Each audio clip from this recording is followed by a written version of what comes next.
Okay, so Oscar nominations are out now as well, and I've clearly been living under a rock because I hardly know any of these. Okay, right, let's choose Oscar nominated. Oh, thanks BuzzFeed, and this will do.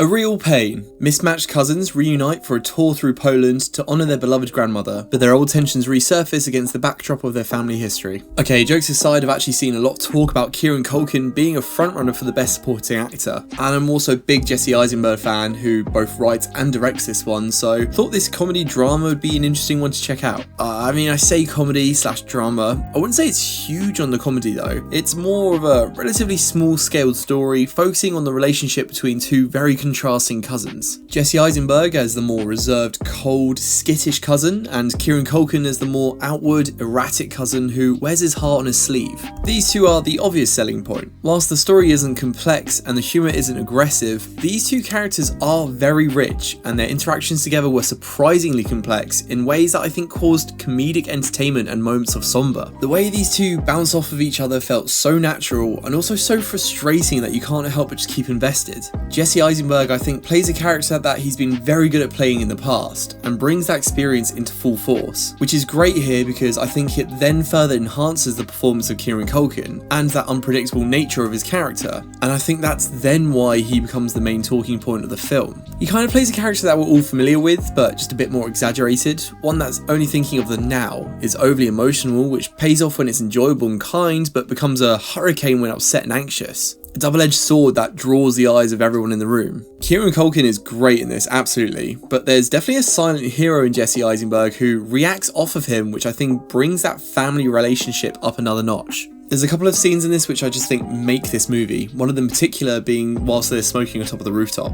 There are just some really good moments of dialogue to find throughout. The rest of the tour group that they're with are fine as well, albeit they don't do all that much. However, I will say that I did like Will Sharpe as the tour guide, and it gave me the loudest laugh with his exit from the film, which hammers in a point Jesse's character made earlier in the story. Looking outside of our characters, like I said, the story's pretty simple, and I think it starts very much off as a comedy, but slowly throughout almost brings an element of sadness in, which I kind of appreciated. The movie also finishes on a note I wasn't quite expecting. It almost felt unsatisfying because it feels like our characters don't really grow all that much. At least that's how I interpreted it. There's probably many different takes you can get from watching this. Also, always an underrated quality to have is that it's only 90 minutes long, which I think more films should honestly aspire to be. It was the perfect length, didn't need to be a minute longer, and I'm glad they had the restraint to keep it at that. On a visual standpoint, our story takes us through Poland on a tour through key areas and landmarks related to the attack of the Jews during the invasion of Poland. With it, we get some great still lingering shots of some beautiful areas around the country.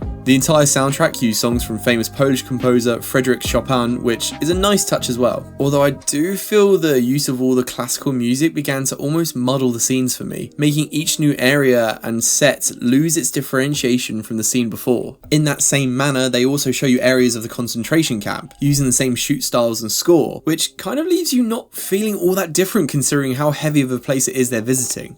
Like I said, the film can kind of be muddling. I feel kind of unfazed really by the story itself and of its surrounding components, but did really enjoy the interactions between our two main leads. How in depth each cousin felt written, despite us not really being given much of backstories of each, we learned so much about each cousin purely on their actions and interactions with the tour group. So in that context, it felt really well written and makes it worth recommending, but only if you're happy to dive into a slower paced character piece film. You know, the sort of films that the Oscars love. So that's A Real Pain. Have you seen it yet? If so, let me know your thoughts on it down in the comments below. If you enjoyed this video, feel free to leave a like and subscribe and all that stuff. And as always, stay tuned for more reviews on movies, anime and video games. Until next time guys, take care. Bye bye.